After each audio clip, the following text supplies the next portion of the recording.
ikibazo duhanzeho amaso ni ikibazo cyo muri Kongo. Nubwo navuze ko ntari butinde kuri Kongo, impamvu duhanze amaso muri Kongo ni FDLR n'indi mitwe iri muri Kongo ishobora kuvanga na ADF, kubera urabona ko Red hari connection. Ibyo tubihanze amaso, ariko tuzabikemura uko bikwiye kuba bikemura.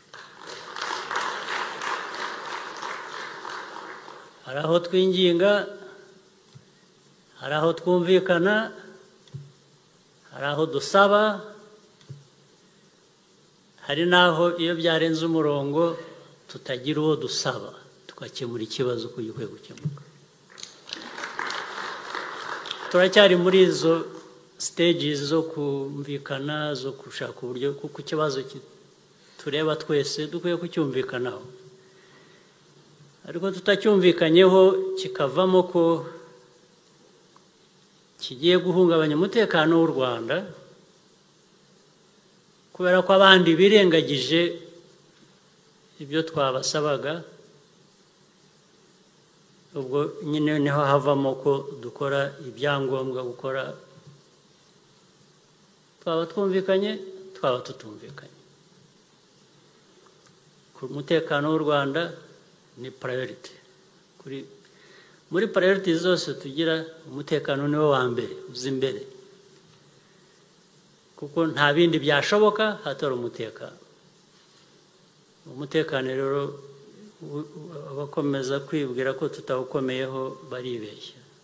Guverinoma ya Kongo yohereje abantu baraza babonana nabo baraganira, bagira n'amasezerano y'uko bagiye kubatahana. Ubwo hari mu mwaka wa 2019. Ariko ibyo kubatahana ntabwo byakozwe. Ntabwo bigeze babatahana. Biguma aho ngaho gusa, ntibabikora, n'ubu baracyahari. Ntabwo ari bariya barwana hariya, mwumvise abo ngabo bahungiye hano ntabwo ari bo barwana hariya.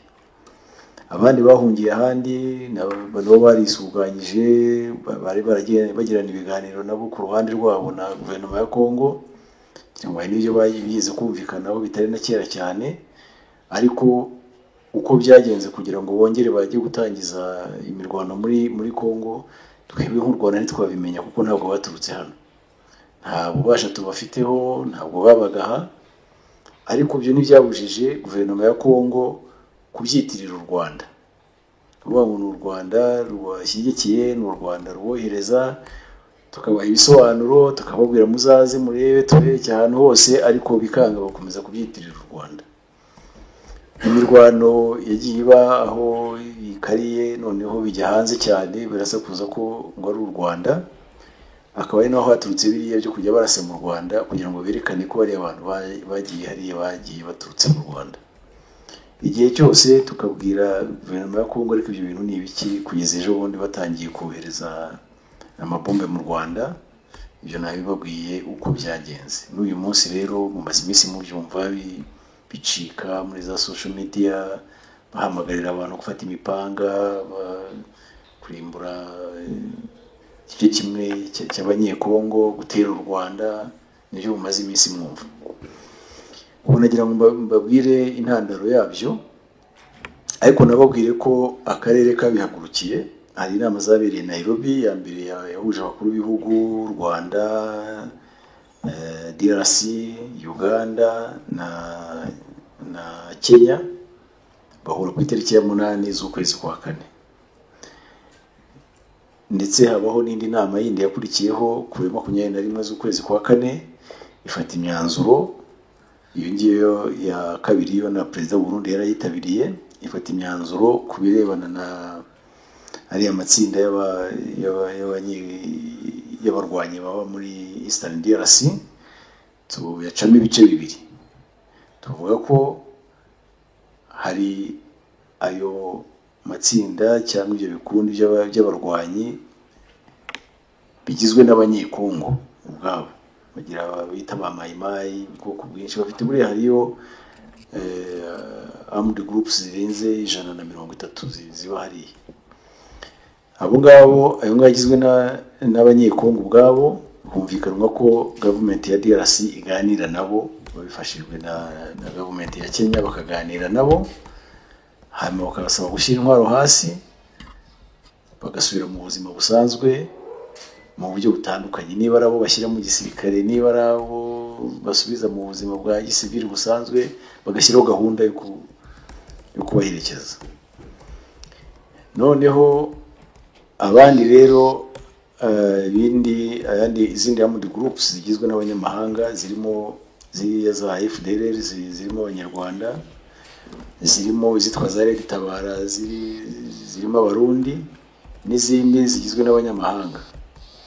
Umwanzuro wari wafashwe nuko bagombaga guhabwa iminsi yo gushyira intwaro hasi, bakababwira aho bahurira, noneho bagasubira mu bihugu baturutsemo, none ibihugu byaturutsemo bigakora nk'uko dusanzwe tubikora. Murabizi iriya gahunda ya demobilization ya Mutobo twebwe turabifite, twanavuga twebwe ni ibintu bisanzwe turabifite, birakora. Abantu bashobora kuza bakigishwa tukabasubiza mu buzima busanzwe, niba hari n'abakiri bato bashaka kujya mu nzego z'umutekano n'iki, buri wese bareba uwo ari we n'ibyo yujuje n'ibyo yifuza. Ibyo ngibyo ni ibintu bisanzwe, no ku Burundi bikagenda bityo. Kuri iyo group imwe yitwa Red Tabara, ashobora kuba hari n'izindi, ntabwo amazina yazo yose nayamenye. Ubwo twavugaga FDLR n'andi matsinda yikomotseho, bagiye bicamo amatsinda atandukanye mu bihe bitandukanye. Ibyo byose twari twabyumvikanyeho, ndetse nyuma yaho gatoya government ya DRC yatangiye kuganira n'ayo matsinda yabo, izo armed groups zabo, ariko ihita ifata icyemezo cyo kuvanamo M23 ngo kuko yafashe intwaro bayikuramo, ntiyajya mu biganiro. Usibye ko n'abandi baganiriye ntaho byarenze. Nuko rero bakomeje kujya bashyamirana, bakarwana, bakagira batari ku iteka ryose, ugasanga hari gahunda yo kuzana yo gukurura mu Rwanda, bashyigikiwe n'u Rwanda, nta kimenyetso na kimwe gihari. Bakabivuga, bagakangurira abaturage kwanga abanyarwanda, kubangamira abanyarwanda bagendayo. Ejo mwarabyumvise bahagaritse Rwandair, sinzi ahantu ihuriye n'ibyo byose byabayeyo. Ibyo byose mwarabikurikiye, ariko igikomeye cyane ni biriya bintu byo gushaka kudukura mu ntambara yabo, bohereza amabombe mu Rwanda aho bashakiye, babibabwira. No kugeza uyu munsi inshuro zose byabaye, ntabwo turabona utubwira ati mutubabarire, ni amakosa yabaye, cyangwa se ngo batubwire icyo bakoze kugira ngo bihagarare. Muri ibyo byose rero FARDC n'ingabo za DRC, uyu munsi amakuru dufite nuko bafatanyije na FDLR, baza kurwana, babahaye uniform, baba ari bo bashyira imbere. Ariko urumva FARDC ifite gahunda yayo, FDLR nayo ifite gahunda yayo, no kugira ngo bagere ku mupaka w'u Rwanda, noneho babashe kujya bakora ibikorwa byabo by'iterabwoba mu Rwanda. Bararwanana, ubu ngubu baravanze rwose, wagira ngo ni igisirikare kimwe. Inama barazikora, bagahuza gahunda y'ibyo bagiye gukora, ni ibintu bizwi. Ariko noneho bakazana na MONUSCO ikaza ngwije gushyigikira FARDC. Mu nshingano za MONUSCO harimo kurwanya armed groups zose, ariko yo yahisemo kurwanya M23 yonyine ifatanyije n'ingabo za FARDC. Mu kanya rero twabonanye na bahagarariye ibihugu byabo mu Rwanda, tubabwira icyo kibazo cyane cyane cya UN, aho ingabo zajyanyweho zigiye kurwanya, kugarura umutekano muri Eastern DRC no kurwanya iriya mitwe yitwaza intwaro, igeraho igahitamo abirwanya ndetse akagira n'abikorana nayo. Kuko ikoranye na FARDC uzi ko harimo FDLR, ubwo bahisemo gukorana na FDLR. Cyangwa ejo bundi mwarabibonye aho bavuga abasirikare ngo bavuga ko bafashwe bariya bashimuse ku mupaka, bagiye kubabaza baboshye, hari ingabo za FARDC, hari n'ingabo za MONUSCO. Ubwo twababazaga ingabo za MONUSCO zijya mu bikorwa nka biriya, zikareba umuntu uri ku ngoyi, zikajya nazo zikaba mu babaza ibibazo, biriya nibyo batumwe hariya. Ese batumwe gushyigikira FARDC mu byigiyemo mu byo bagiyemo byose, bakababwira na armed group bakwiye kurwanya, imitwe yitwaje intwaro bakwiye kurwanya, niyo bakwiye kwihorera. Ibyo nibyo twaganiraga n'abahagarariye ibihugu byabo mu Rwanda mu kanya, twabahaye ibibazo, twababwira situation uko imeze, ibisigaye ubwo nabo bazareba icyo bakora. Ikindi twaberetse namwe turaza turabishyiraho mu kanya, murebe ingengabitekerezo ya jenoside ikwizwa muri DRC, kugeraho abantu badatinya n'abayobozi barimo abapolisi, abanyapolitiki bajya hari bakavuga bati dufate imipanga dutere u Rwanda, turufatanye na Kongo. Ibyo bikaba ari ibintu bivugwa ku mugaragaro bikajya muri social media, mwarabibonye, ariko twafashemo bimwe tubishyira ahangaha muramukanya turabibereka. Hanyuma twanababazaga tutese ubu ngubu ibingibi biri hanze bigaragarira abantu bose, ubu ejo bundi nihongera kuba ubwicanyi nanone tuzongera tuvuge ngo ntabwo twari tubizi, kandi byarabaye, byaratangiye tubireba, bigakwirakwizwa tubireba, bikigishwa. Tuti murahari, hari ingabo za UN zihamaze imyaka myinshi, iyo ngengabitekerezo yakwirakwijwe zihari n'uyu munsi niko bimeze. Ibyo nibyo bibazo twababazaga.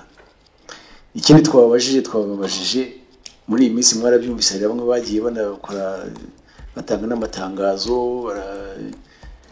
baramagana M23, abandi bati turamagana n'u Rwanda rwose ndetse hakwiye gufatwa n'ibyemezo. Twababazaga bo babibona bate? Tureke uwo ari we wese agera asa mu Rwanda igihe ashakiye, abanyarwanda bapfe, amazu ibikorwa remezo bisenyuke igihe bashakiye, hanyuma twicecekere, ubundi bigenda bita ahandi mu bihugu byanyu ho bigenda bite? Ibyo nibyo bibazo twabazaga, tunabasaba ko bamenya neza ibintu uko bimeze,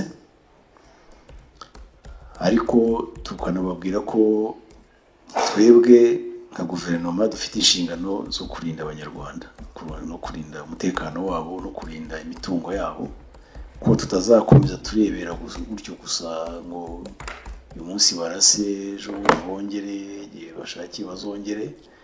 Ibyo nibyo twabaganirizaga. Nagira ngo babanze bashyireho za video twavugaga, murebe biriya bintu tuvuga ibyo ari byo, nubwo tuzi ko mwabibonye, ariko turagira ngo turebe uburemere bwabyo. La solution pouvait se trouver dans le cadre de la CPGL. Tant qu'on ne fera pas la guerre au Rwanda, on ne mettra pas fin aux questions de sécurité.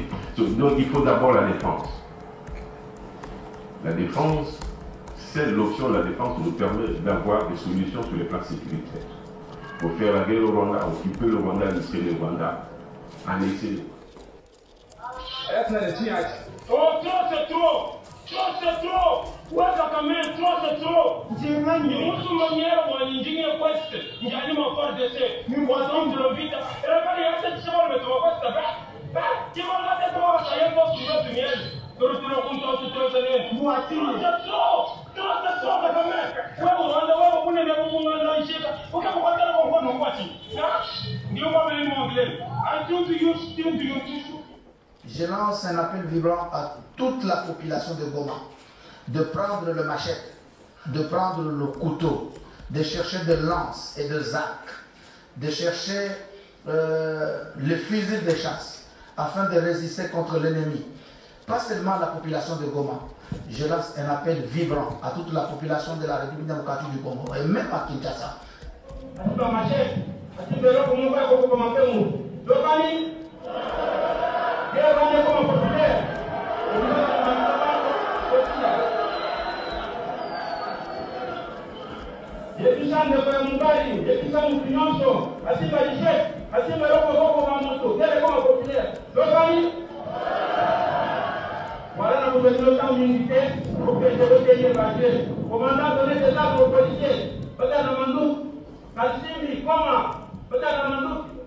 Você é de vida, você que quer mandar na curada. O banco até, no mundo não é, não vou levar, vai comer a pendente, quando a cobanga já foi no cobanga. Se vê a população só com mais aquilo. Trop, c'est trop.